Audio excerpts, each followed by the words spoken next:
floor up for questions. I have more if you don't have any. This was your this was your first published publication? Yeah, this was my first novel. And she already has a second one that's been copy edited, ready to go to the out next spring, or next fall. Next fall. Yeah, when this one sold, it was part of a 2-book deal, so I automatically had a second one that would be published that was not yet written at that point. I can just ramble too. Questions? Mm-hmm. Yeah. Is there a specific aim in writing the book? I'm sorry? Is there a specific aim in writing it? Not the only aim that I had when I actually wrote it was to get to 50,000 words so that the kids could see that I did what I said I would do, and so that they had to do what I wanted them to do. That was really the only goal that I had in mind when I wrote it. The publication goal came a little slower. It was a very natural process. The kids were so devoted to the writing project that we were doing together that my goal at every step became to do right by the kids who were taking the project so seriously that I felt I needed to take it seriously as well. What means did you use to find an agent, and then are there costs that are involved with using an agent to get your book published? That's a very good question. I found my agent by going on a website called Query Tracker, which then there are several websites like it out there where you can search an agent by what types of books they represent. So I made a list of all the agents who represented middle grade to young adult novels. Then I went through a website called Predators and Editors, which weeds out agents and editors who are not legit, who are just looking for money. The general rule is you should never have to pay at any point in this process. People pay you.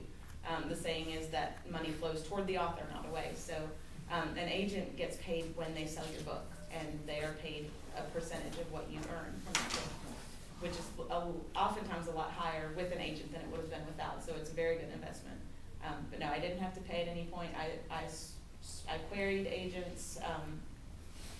I would do 5 at a time, and when I would get a rejection, I would send out a letter to the next person on my list. And my list was, I thought my list was in order from dream agent on down, because I didn't really know what I was looking for, because I had never worked with a literary agent.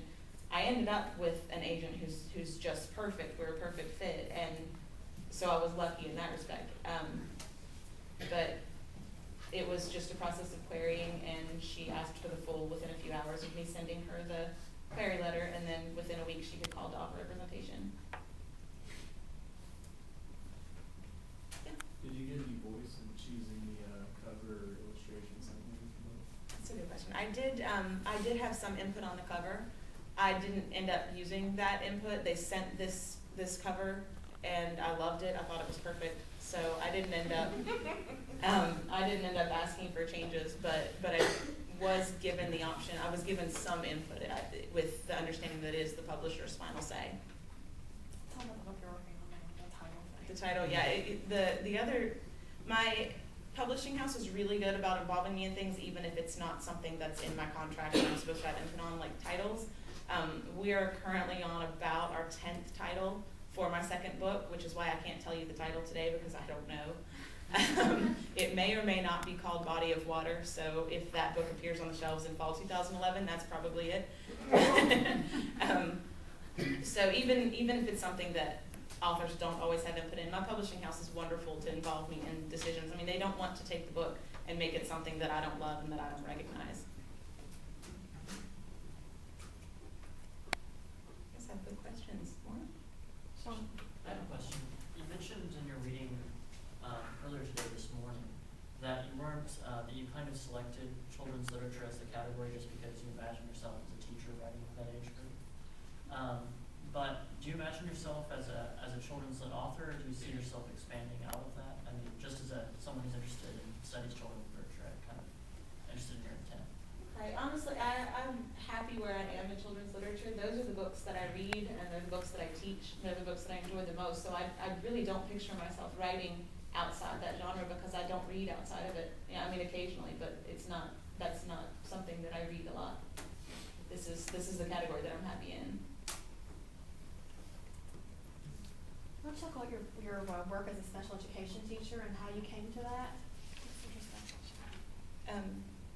Well, I went to college thinking that I was going to become a teacher of the deaf and hard of hearing because my mother was an interpreter. And I happened across a flyer for a job with a young man who was hard of hearing and also had autism. So I called and arranged to meet this gentleman and see if I would be able to become one of his home therapists.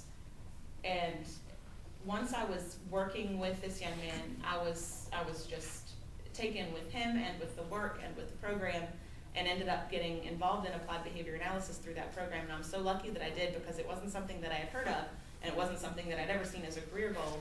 And after the first year, I had changed my major to special education and was determined to stay in that field.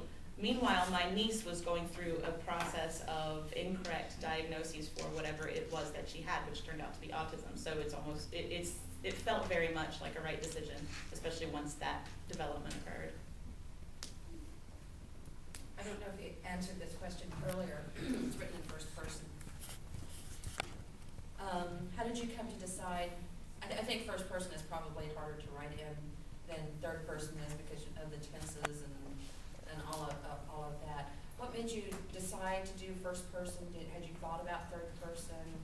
I considered third person, and I played around with some scenes in third person, and to be completely honest, I felt like first person was safer because this was Libby's perspective and Libby's perspective alone, and if something seemed wrong or off or not correct, well, that's Libby's perspective, so it can still, that is her mind that I'm writing. So it wasn't like I was trying to be a third person observer describing a child with autism. To me, that felt a lot less authentic than just getting inside Libby's head and being Libby on the page. And you may have covered this too. Is it Libby? Libby. Is this a real case, or is it? She's fictional. Okay. She's definitely inspired by kids who I've known, but she is fictional. Right, okay, I didn't know. I have another question too, it's kind of a weird question. Are you like, because I know you've been like in these pages forever, and there's been like a million steps to like where you are now is like bound and covered and printed and done. Like, are you like satisfied? Like, would you look at it and say like 100% like?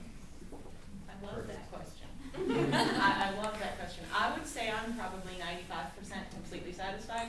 And I say 95% because after I revised it 100 times, or about 10, and I had people read it and help me revise it, then I had my agent read it and re-revise it, and my editor and I revised it, then the copy editor and I worked on it.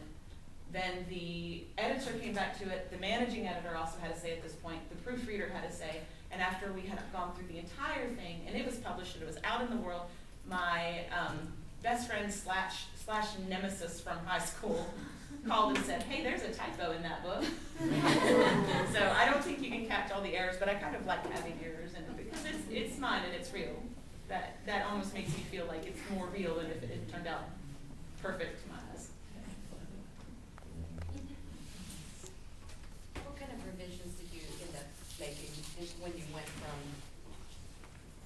Well, okay, from the first one that you wrote, and have you talked about the writers, the November writing month and all that? Okay, so when you had that first version that you wrote, and then you revised it for your family, what kind of, or for your next set of readers, which happened to be your family, what kind of revisions did you make? Based on those first readers? Yeah. I think there were a lot of things that made sense in my head that did not translate well on paper, just places where I had used a phrase that wasn't familiar to readers, or places where I had made an observation that seemed to make sense to me, but would have been hard to interpret outside my own head. And it's really hard to step outside of your own head and see those places where things don't make sense. So those were the sorts of things that the first readers were able to point out. I also had my oldest sister who has Asperger's syndrome and a daughter with autism read it, and she pointed out several places where she said, hey, Livy's explaining this too clearly. If she's anything like my daughter, she would explain it in a way that made sense to her, and I would spend a week trying to puzzle it out. So I tried to incorporate more of those types of suggestions from her as well.